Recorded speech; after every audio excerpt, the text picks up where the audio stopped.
National Public Radio, in association with Independent Radio Drama Productions, presents one of the cases of Sherlock Holmes, with Edward Petherbridge as Sherlock Holmes and David Peart as Dr. John H. Watson.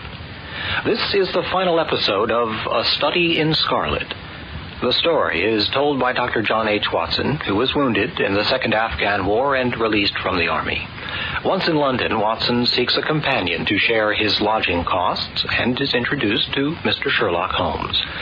Watson quickly discovers that Sherlock Holmes is not your average roommate. He keeps odd hours, is always experimenting with chemicals, has a curious assortment of visitors, and is forever reading about the most lurid crimes of the past.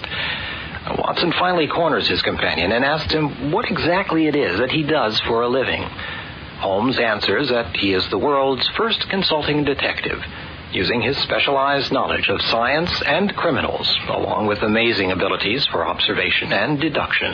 Holmes helps the police and others solve the most baffling puzzles. Holmes is asked by Scotland Yarders Gregson and Lestrade to help them solve the murder of a visiting American named Enoch J. Drever. Holmes asks Watson to accompany him as he looks into the matter. Drever's body was found, without a mark of violence on it, at number 3 Lauriston Gardens. Among the clues uncovered at the scene are a woman's wedding ring and the word Rache, R-A-C-H-E, written in blood near the body. Holmes startles the policeman with a fairly detailed description of the murderer, which they choose to ignore. He leaves them to pursue his own lines of inquiry while they hunt after scents of their own. Holmes first tries to bait a trap using the wedding ring. He advertises that it has been found near Lauriston Gardens and invites its owner to recover it. To his surprise, an old woman shows up and claims it. When Holmes tries to follow her, she proves his equal and eludes him. Holmes now turns to a gang of street urchins, which he jokingly calls his Baker Street Irregulars. He sends them out to check the various cabs in the city to find the one that he knows from its wheel prints was at the murder scene that night. Meanwhile, Gregson and Lestrade have been following their own clues, and each shows up at Holmes' lodgings to tell their story. Gregson's proves an utter dead end. Lestrade went after the dead man's traveling companion, another American, Joseph Stangerson. He reports that he found Stangerson murdered, stabbed, and near the body was the word Rache, written in blood. Among the items found on the scene was a pill case with 2 pills in it. Holmes now knows how the first man was killed, and shows the Scotland Yarders that one of the pills contains a powerful poison. At that moment, one of the irregulars pops in and announces that the cab driver, Mr. Holmes, has been seeking is downstairs. Holmes asks the cabbie to come up and presents him to the startled detectives as Mr. Jefferson Hope, the murderer of Enoch Drever and Joseph Stangerson. Once in custody, Hope reveals that he is dying from a heart ailment and wants to clear his conscience before he dies. He tells the story of the New World, about a man and young girl who are rescued from certain death in the Utah desert and brought into the fold of the Mormon community. The girl grows into a beautiful woman who falls in love with a cowboy and prospector, Jefferson Hope. She is also the object of attention for 2 sons of Mormon elders determined to have their way. Enoch Drever and Joseph Stangerson threaten the girl's father with the terror of the avenging angels. The girl, her father, and Jefferson Hope try to flee but are caught. Hope escapes. The girl is taken back and her father killed. She is forced to marry one of the 2 men who murdered her father. Her spirit is broken, and she is dead within a month. Jefferson Hope vows revenge and has tracked the 2 all over the world. The chase finally ended in London. Jefferson Hope has just finished his tale as we join the 6th and concluding episode of the Sherlock Holmes adventure, A Study in Scarlet. It doesn't much matter to you why I hated these men. It's enough that they were guilty of the death of 2 human beings, a father and a daughter, and that they had, therefore, forfeited their own lives. After the lapse of time that has passed since their crime, it was impossible for me to secure a conviction against them in any court. I knew of their guilt, though, and I determined that I should be judge, jury, and executioner all rolled into one. You'd have done the same if you had any manhood in you. if you'd have been in my place. That girl that I spoke of was to have married me 20 years ago. She was forced into marrying that same Drebber and broke her heart over it. I took the marriage ring from her dead finger, and I vowed that his dying eyes should rest upon that very ring, and that his last thoughts should be of the crime for which he was punished.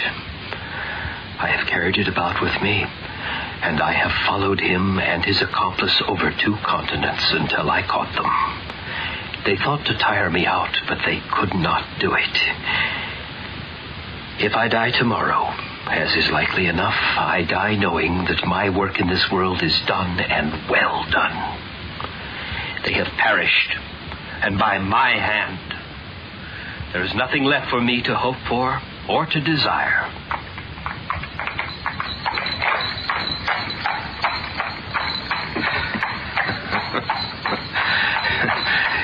You see, I was able to make my living in London by driving a cab. I would dog them and follow them until I saw my opportunity. With my beard, they would not recognize me, but they were very cunning, though. They would never go out alone, and never after nightfall. Drebber himself was drunk half the time. Then one evening, they quickly left their boarding house in Torquay Terrace, and with their luggage, ordered a cab to Euston.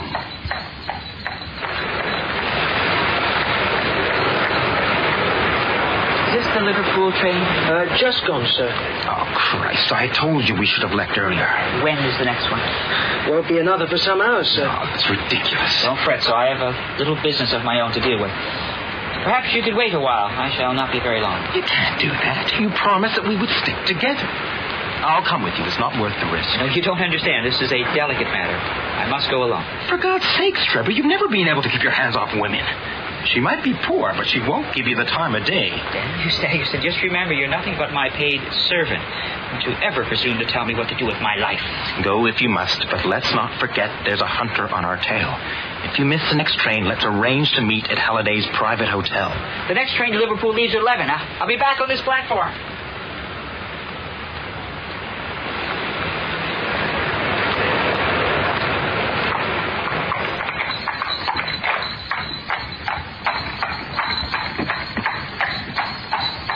The moment for which I had waited so long had at last come. I had my enemies within my power. One of my regular clients looked after some empty houses in Brixton. He had dropped the key to one of them in my carriage. I duplicated it before returning it to him. By this means, I had access to at least one spot in this great city where I could be free from interruption. How to get Drebber into that house was the difficult problem which I had to solve. He was drinking heavily, and to my astonishment, returned to the lodging house in Torquay Terrace.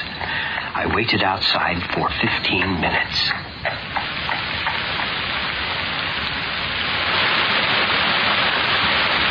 Get out of our house, or I'll thrash you to death. Get your hands off of me. You hound. I'll teach you to insult an honest girl. I'll say and do what I like, young man, and I won't be flattered. You don't get out. Drivers, quick, take me to Halliday's private hotel.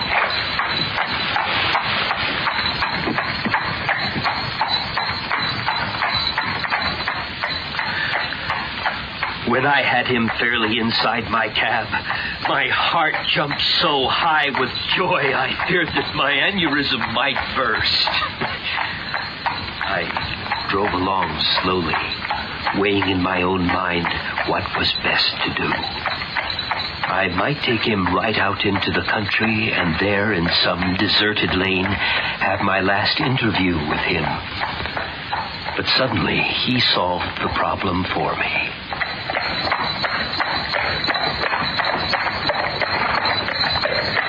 Driver, stop here. Here, I tell you. Yes, sir. One good thing about this goddamn city is the gin palaces. Wait here. Right, Gov.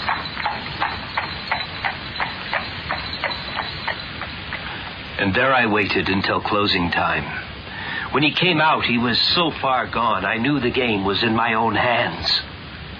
Don't imagine that I intended to kill him in cold blood.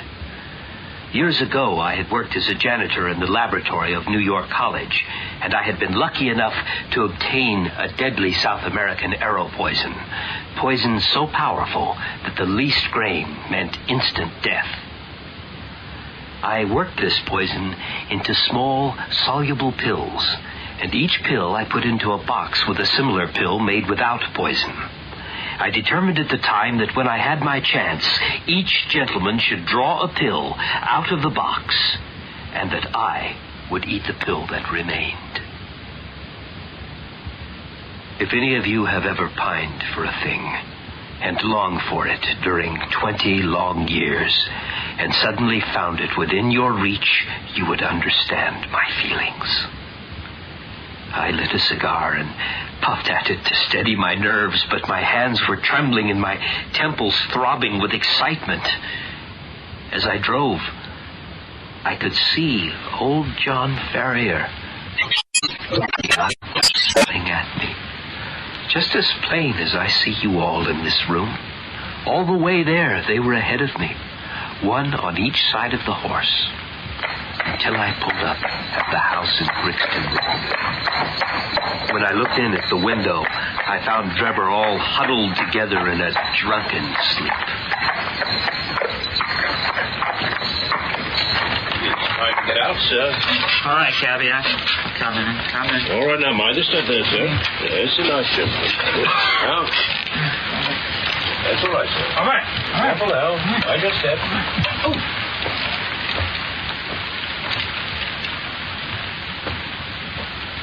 I suppose he thought we had come to the hotel that he had mentioned, for he got out without another word and followed me down the garden. I had to walk beside him to keep him steady, for he was still a little top-heavy. When we came to the door, I opened it and led him into the front room. I give you my word that all the way, the father and daughter were walking in front of us.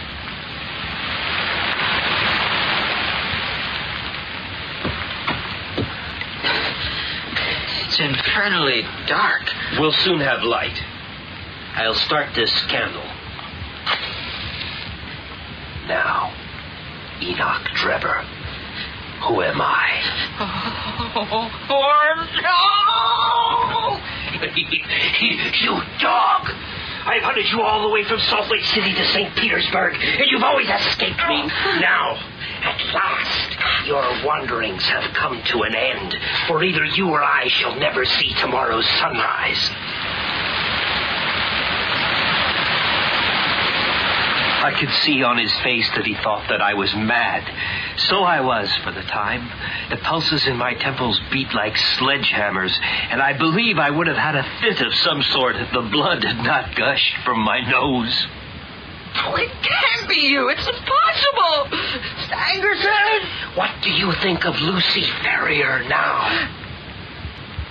Punishment has been slow in coming, but it has overtaken you at last. Would you murder me? There is no murder. Who talks of murdering a mad dog?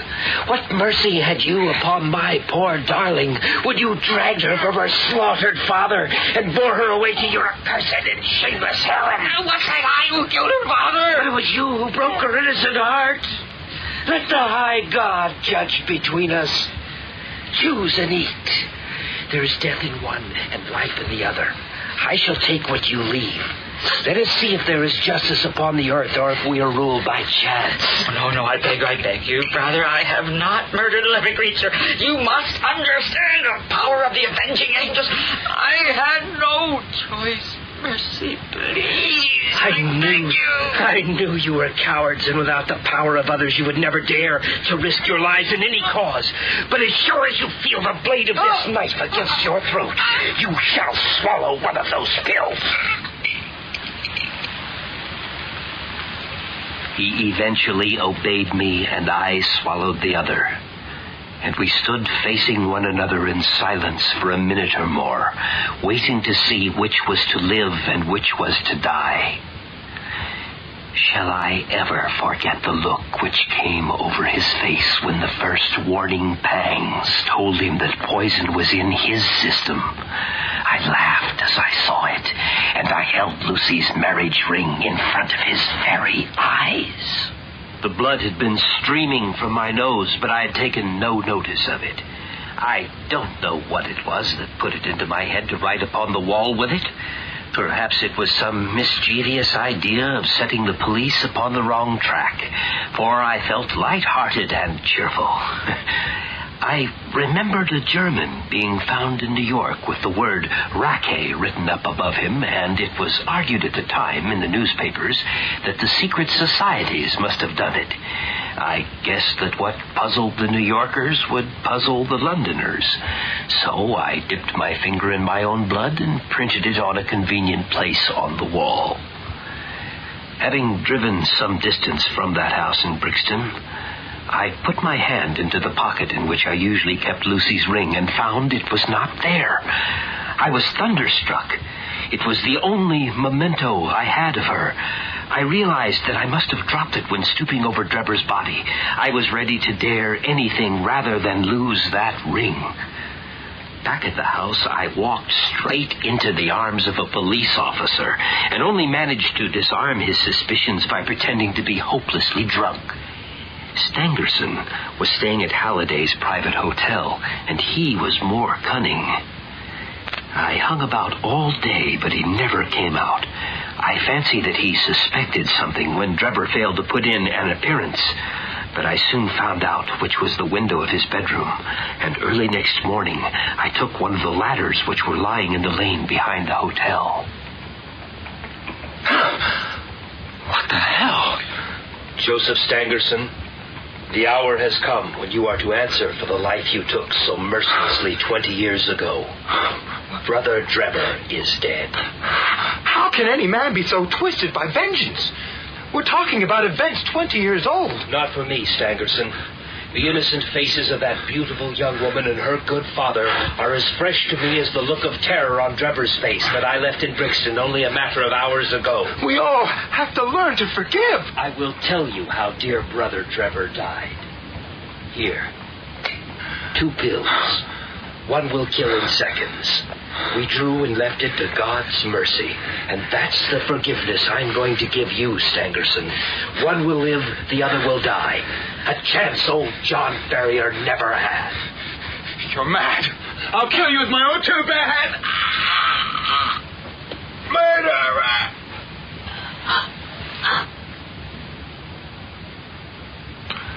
In self-defense, I stabbed him in the heart. It would have been the same in any case, for Providence would never have allowed his guilty hand to pick out anything but the poison. I have little more to say, and it's as well, for I am about done up. I went on cabbing it for a day or so, intending to keep at it until I could save enough to take me back to America. I was standing in the yard when a ragged youngster asked me if there was a cabbie called Jefferson Hope, and said that his cab was wanted by a gentleman at 221B Baker Street. I went round, suspecting no harm, and the next thing I knew, this young man here had the bracelets on my wrists and as neatly shackled as I ever saw in my life. That's the whole of my story, gentlemen. You may consider me to be a murderer, but I hold that I am just as much an officer of justice as you are. There is only one point on which I would like a little more information. Who was your accomplice? Who came for the ring which I advertised? I can tell you my own secrets, but I don't get other people into trouble. I saw your advertisement, and I thought it might be a plant, or it might be the ring which I wanted. My friend volunteered to go and see. I think you'll own he did it smartly. No doubt about that. Now, gentlemen, the forms of the law must be complied with. On Thursday, the prisoner will be brought before the magistrates, and your attendance will be required. Until then, I'll be responsible for him.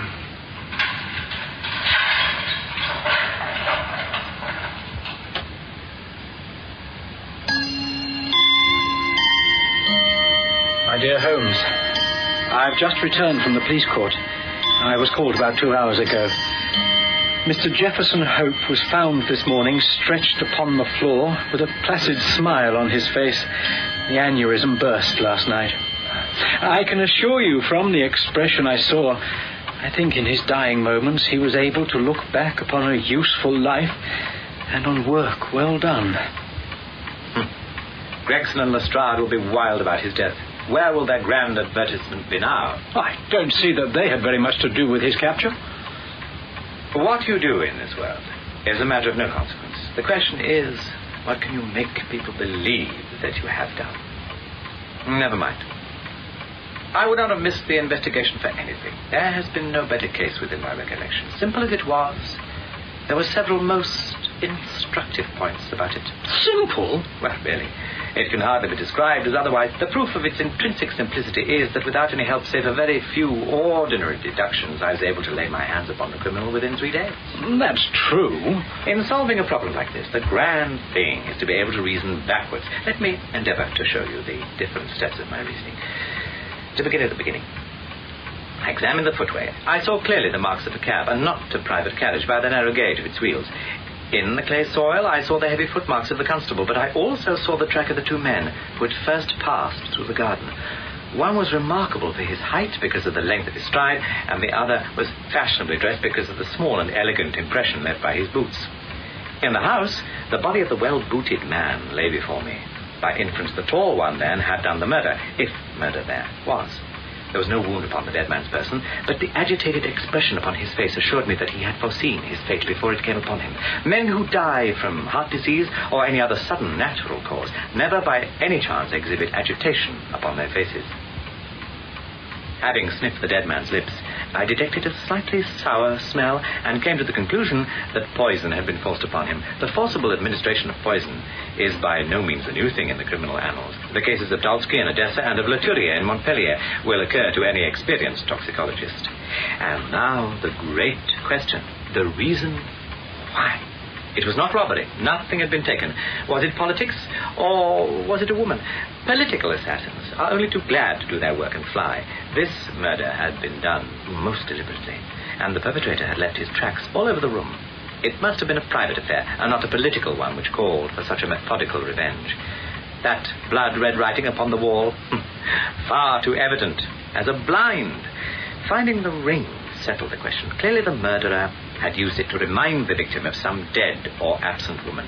I then proceeded to examine the room, confirming the murderer's height, establishing his penchant for Trichinopoly cigars, and the length of his fingernails. Since there were no signs of a struggle, the blood which covered the floor must have burst from the murderer's nose. In his excitement, the track of blood coincided with the track of his feet. It is seldom that any man, unless he is very full-blooded, breaks out in bleeding through emotional distress, so I hazarded the opinion that the criminal was probably a robust and ruddy-faced man. Events have proved that I had judged correctly. Having left the house, I proceeded to do what Gregson had neglected. I telegraphed the head of the police in Cleveland, limiting my inquiry to the circumstances of Enoch Dreber's marriage. The answer was conclusive. Dreber had applied for the protection of the law against an old rival in love, named as Jefferson Hope, and that this same Hope was at present in Europe. All that remained to do now was to secure the murderer. I had determined that the man who had walked into the house with Dreber was none other than the man who had driven the cab. If one man wished to dog another through the streets of London, what better means could he adopt than to turn cab driver? If Jefferson Hope had been one, there was no reason to believe that he had ceased to be. Any sudden change would be likely to draw attention to himself. He would probably, for a time, continue to perform his duties. There was no reason to suppose that he was going under an assumed name. Why should he change his name in a country where no one knew his original one? I therefore organized my street urchin detective corps and sent them systematically to every cab proprietor in London until they ferreted out the man that I wanted. The murder of Stangerson was an incident which was entirely unexpected, but which could hardly in any case have been prevented. You see, the whole thing is a chain of logical sequences, without a break or flaw. It is wonderful. Your merit should be publicly recognized. You should publish an account of the case. If you won't, I will. Oh, you may do what you like, Doctor. See here. Just look at this. The Evening Echo. The public have lost a sensational treat through the sudden death of the man Hope, who was suspected of the murder of Mr. Enoch Drebber and Mr. Joseph Stangerson. The details of the case will probably be never known, though we are informed upon good authority that the crime was the result of an old-standing and romantic feud in which love and Mormonism bore a part. If the case has had no other effect, it at least brings out in the most striking manner the efficiency of our detective police force, and will serve as a lesson to all foreigners that they will do wisely to settle their feuds at home and not to carry them onto British soil. It is an open secret that the credit of this smart capture belongs entirely to the well-known Scotland Yard officials, Messrs. Lestrade and Gregson. The man was apprehended, it appears, in the rooms of a certain Mr. Sherlock Holmes, who has himself, as an amateur, shown some talent in the detective line, and who, with some instructors, may hope in time to attain to some degree of their skill. It is expected a testimonial of some sort will be presented to the two officers as a fitting recognition of their services. Didn't I tell you when we started? That's the result of our study in Scarlet, to get them a testimonial. Never mind, Holmes. I have all the facts in my journal, and the public shall know them. By Jove, they will. Dr. Watson was as good as his word. The 1887 issue of Beaton's Christmas Annual carried this first story of Sherlock Holmes.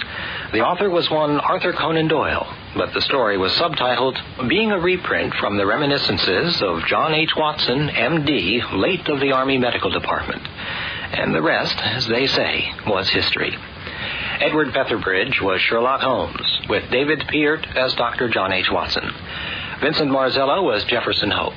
Joe Dunlap was Inspector Gregson, and Mike Shannon was Inspector Lestrade. Other members of the cast included Alexandra Mothie, Richard Shannon, Kay Clayton, and Mike McCormick.